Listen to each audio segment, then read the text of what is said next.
ন্যাশনালটা আমার হাতে না ভাই, আসলে আমার হাতে হচ্ছে অ্যাজ এ প্লেয়ার অ্যাপ্লিকেশন করা, ভালো পারফর্ম করে অ্যাপ্লিকেশন করা ক্রিকেট বোর্ডের কাছে, নির্বাচকের কাছে। তো বিপিএলটা ভালো খেলেছি, ডিপিএলটা 50-50 হয়েছে। তো আশা করছি সামনে যে টুর্নামেন্টগুলো আছে ভালো খেলবো, ইনশাল্লাহ আবার কাম ব্যাক করতে পারবো। আপনি আপনার পারফরমেন্স নিয়ে আসলে কতটা সন্তুষ্ট এবারে ডিপিএল এ? না দেখেন, as a batsman, as a national player বা অ্যাজ এ একটা প্লেয়ার কখনো সন্তোষ হতে পারে না।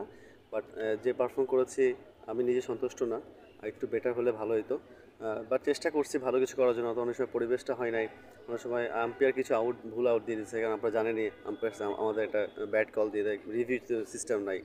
তো এটা আসলে কিছু করার নাই, অনেক সময় হয় নাই। বাট চেষ্টা করছিলাম ভালো কিছু করার। বাট একটা লাস্ট ম্যাচ আছে, শেষ করতে পারলে ভালো লাগবে। পার্টেক্স এবার আসলে মানে বেশ কিছু বিষয় সামনে চলে এসেছে, সেই জায়গা থেকে এখন ড্রেসিং রুমের অবস্থাটা কি আপনাদের?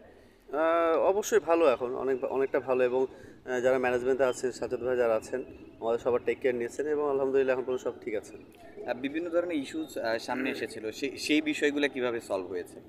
কোন বিষয়গুলো আসলে? যেমন পারিশ্রমিক ইস্যুর কয়েকটা বিষয় ছিল, আপনাকে নিয়ে একটা গণমাধ্যমে কথা উঠেছিল, সেই জায়গা থেকে সেই বিষয়গুলো কিভাবে সলভ হয়েছে? পারস্মিক যেটা ওই যে বললাম, সাজ্জাদ ভাই আমাদের টেক কেয়ার নিচ্ছে, উনি সব কিছু সলভ করেছে। 20% বাকি আছে এখনও।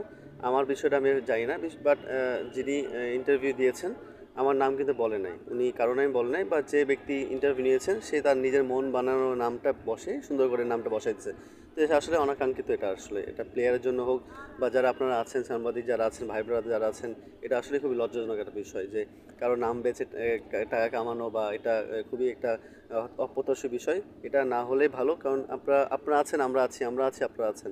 তো এটাকে একটা পজিটিভভাবে নেওয়াটা সবসময় ভালো। সাব্বির ভাই, অনেকগুলো ডিপিএল খেলেছেন, আপনার ক্যারিয়ার থেকে প্রথম থেকেই খেলছেন আসলে, মানে এবারে ডিপিএলটাকে আপনি কীভাবে রেট করবেন সব? আসলে আগস্টের পর আসলে সব কিছু একটু কেমন যেন অগোছালো হয়ে গেছে। দেশটা অগোছালো হয়ে গেছে, ক্রিকেট অঙ্গনও অগোছালো হয়ে গেছে।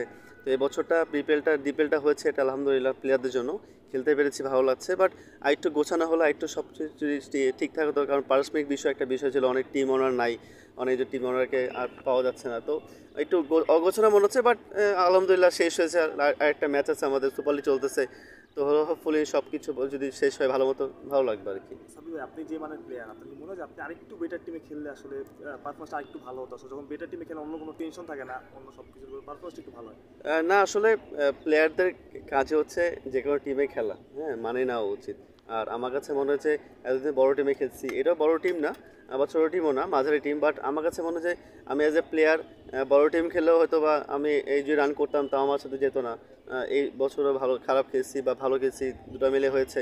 তো হোপফুলি ইনশাল্লাহ চেষ্টা করবো নেক্সট ইয়ারের জন্য আবার কাম ব্যাক করে ভালো টিমে যাওয়ার জন্য। লাস্ট প্রশ্ন, আসলে পুরো টুর্নামেন্ট প্রায় শেষের দিকে, আসলে এমন কাউকে দেখেছেন কিনা যে যাকে আপনার পছন্দ হয়েছে, তার ব্যাটিংটা বা বোলিংটা, যে ভালো বা ভবিষ্যতে ভালো প্রস্পেক্ট হতে পারে? আহ, আমাদের টিমে ইয়াসিন মুনতাসির যেটা এসেছে অস্ট্রেলিয়া থেকে, ও ভেরি গুড বলার। আমি ব্যাটিং এখনও দেখার এখনও সৌভাগ্য হয়নি আমার। 3টে ম্যাচে 2 ম্যাচে খারাপ ব্যাটিং আউট হয়ে গেছে। বাট ও ভেরি গুড বলার এবং ভালো একটা লেগ স্পিনার আমাদের জন্য। বাট দেশে খুঁজে পাচ্ছি না, বিদেশ থেকে আসছে, খেলতে পারছে। বাট যদি ন্যাশনাল টিমে বা ভবিষ্যৎ যদি গণনা করেন, তাহলে ওকে টেক কেয়ার নিলে ইনশাল্লাহ একটা ভালো জন্য বাংলাদেশের জন্য একটা ভালো প্রস্পেক্ট হতে পারে। সাবির ভাই, ডিপিএল তো শেষ পর্যায়ে, এরপরে আসলে যেহেতু আপনি ন্যাশনাল টিমের রাডারও নেই, সেই জায়গা থেকে আপনি নিজের জন্য কি গোল সেট করবেন, যে আসলে কি করবেন সামনের দিকে? নেভার নো ভাই, মানুষের শেষ আসলে বলা যায় না, কাল কখন কি হয় না হয়। বাট আমার একটা বাইরে ট্যুর আছে, ইংল্যান্ডের যাব আমি 2 মে। ওইখানে একটা টিমের সাথে কথা হয়েছে আমার খেলার।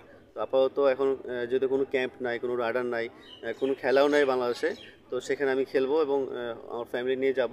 হোপফুলি ইনশাল্লাহ ওখানে একটা ভালো একটা দিন যাবে আমার। কোন লিগে খেলবেন আসলে? আমি মিডলসেক্সের আন্ডারে খেলবো আর কি, প্রিমিয়ার ডিভিশন। আপাতত একটু ঠিক আছে ভাই, বাকিটা পরে জানবেন।